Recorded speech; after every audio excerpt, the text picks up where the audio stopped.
Bonjour à tous et encore merci de nous suivre sur les réseaux sociaux de l'Institut de Verbe incarné et de nos paroisses ici en France et en Tunis. Nous sommes au temps de Carême et pour ce temps précieux pour l'Église et pour nous, nous voulons vous proposer une série de conférences sur la première semaine des exercices spirituels de Saint Ignace de Loyola, qui ce sont de méditations qui nous proposent de revenir à l'essentiel, de connaître davantage Dieu et nous-mêmes et de prendre de bonnes résolutions pour pouvoir avancer dans notre vie spirituelle et à travers ce moyen-là, parvenir à la sainteté.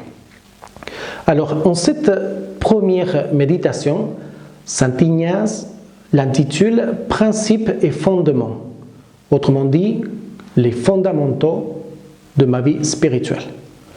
Il n'utilise pas beaucoup de paroles pour exprimer sa pensée, pourtant la profondeur de chaque mot pèse beaucoup. Voici le texte pour méditer. L'homme est créé pour louer, honorer et servir Dieu notre Seigneur et par ce moyen sauver son âme.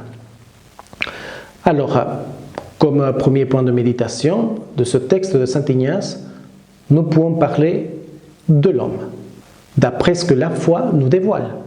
Et à cette question, qu'est-ce que l'homme? La foi nous répond que c'est un être créé par Dieu. Si vous allez, par exemple, au livre de la Genèse, au premier chapitre, Dieu créa l'homme à son image. À l'image de Dieu, il le créa. Homme et femme, il les créa. Et le psaume 8, c'est aussi révélateur. Qu'est-ce que l'homme? Que tu t'en souviennes. Le fils d'Adam, que tu le veuilles visiter. À peine le fis-tu moindre qu'un Dieu, tu le couronnes de gloire et de beauté, pour qu'il domine sur l'œuvre de tes mains. Tout fut mis par toi sous ses pieds. Donc les textes bibliques sont assez précis et la parole utilisée par Saint Ignace assez claire. Il dit « l'homme est créé ». Et il nous a créés par amour. Et par amour, il nous préserve dans l'être. Mais le fait d'être créature de Dieu implique en fait deux vérités. La première, c'est que nous sommes des êtres limités. Bien sûr, nous avons une âme immortelle et que nous avons une intelligence et une volonté. Mais notre intelligence est limitée et notre volonté faible à cause du péché. Du coup, étant donné que nous sommes des créatures, nous avons besoin de notre Créateur. Et c'est ce que nous révèle l'évangile de Saint Jean, si vous allez au chapitre 15. « Moi, je suis la vigne, vous les sarments. Celui qui demeure en moi et moi en lui, celui-là porte beaucoup de fruits. Car hors de moi, vous ne pouvez rien faire. » Si nous méditons en profondeur sur ces considérations, il y a une question que nous pouvons bien nous poser. Pourquoi Dieu m'a créé? Quelle est la motivation qui l'a poussé à me sortir du néant? Parce que moi, je viens de néant. C'est bien évident que je n'aurais pas pu exister. Et pourtant, j'existe. Moi, j'ai la vie. Dieu n'avait aucune obligation à me créer. Mais je suis là. Et du coup, mon existence est un don et un don gratuit. Et le motif qui pousse à une personne à faire un don, ce n'est que l'amour. C'est pour cela qu'il est essentiel pour nous de rendre compte de la connexion qui existe entre le fait de nous reconnaître comme les créatures et d'autre part l'amour divin. Parce que nous reconnaître comme ces créatures nous mène à comprendre l'amour de Dieu pour nous. Alors il y a un texte de Chesterton que disait « Le plus beau cadeau que vous avez reçu le jour de votre anniversaire, c'était votre naissance. C'est la vie que vous avez en vous. » Alors, les conséquences pratiques de cette vérité que nous venons de méditer, c'est en fait l'humilité. Parce que nous devons reconnaître notre petitesse, notre limite face à la toute-puissance de Dieu. La deuxième chose, c'est la gratitude, car tout est grâce, tout est don de Dieu.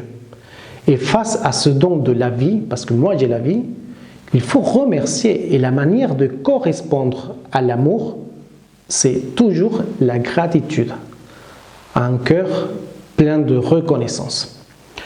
Et la troisième, c'est la conscience que nous dépendons de Dieu.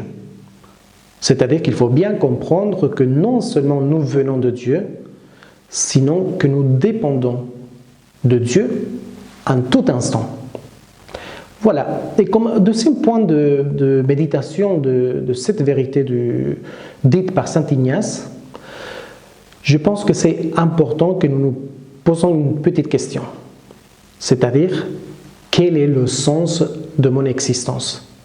Et quelle est ma mission dans ce monde? Mais à cette question, nous pouvons avoir deux réponses. Celle du monde et celle de la foi. Bien sûr, la réponse qui nous propose le monde, c'est toujours une réponse banale et superficielle qui nous mène toujours à un bonheur de nous réjouir de ce monde, de la richesse, la beauté, la célébrité, l'honneur, le pouvoir, la réussite, la force et la domination sur les autres, etc. Mais toutes ces choses-là nous procurent un certain plaisir momentané, mais que plus après rend notre âme profondément triste, que c'est en fin de compte la tristesse de notre génération qui est plongée sur le plaisir et le bonheur de ce monde en oubliant leur créateur. Et le signe de cette tristesse de cette génération, c'est la désespération. Dans certains de nos contemporains qui ont mis leurs espoirs dans le plaisir, nous voyons qu'ils sont toujours tristes et désespérés. Par contre, la réponse qui nous donne la foi par rapport au sens de notre existence est assez claire et assez rassurante. Le but de mon existence est Dieu et Dieu seul. Et c'est Dieu lui-même qui a semé dans nos cœurs cette envie et ce besoin de lui. Et c'est pour cela que l'on trouve du plaisir une fois qu'on a trouvé le Seigneur. Et c'est ça la réponse de saint Ignace de Loyola qui nous donne dans cette méditation. L'homme est créé pour louer, honorer et servir Dieu et par ce moyen sauver son âme. Voilà ces trois verbes que vous avez entendus, qui sont très importants pour notre vie spirituelle. Louer Dieu, adorer Dieu et servir Dieu. Et pour quel but? Pour nous réjouir éternellement de sa présence. Et en fin de compte, cette vérité, nous pouvons bien le dire, rendra notre cœur toujours si heureux, parce que c'est le Créateur qui nous mène toujours à aller vers lui. Le bienheureux Charles de Foucault va pénétrer de manière magistrale sur cette vérité et surtout sur cet abandon au Créateur dans ce texte que nous avons à maintes reprises prié et chanté. Mon Père, je m'abandonne à toi. Fais de moi ce qu'il te plaira. Quoi que tu fasses, je te remercie. Je suis prêt à tout, j'accepte tout. Car tu es mon Père, je m'abandonne à toi. Car tu es mon Père, je me confie en toi. Chers amis, je vous souhaite encore d'approfondir sur ces vérités.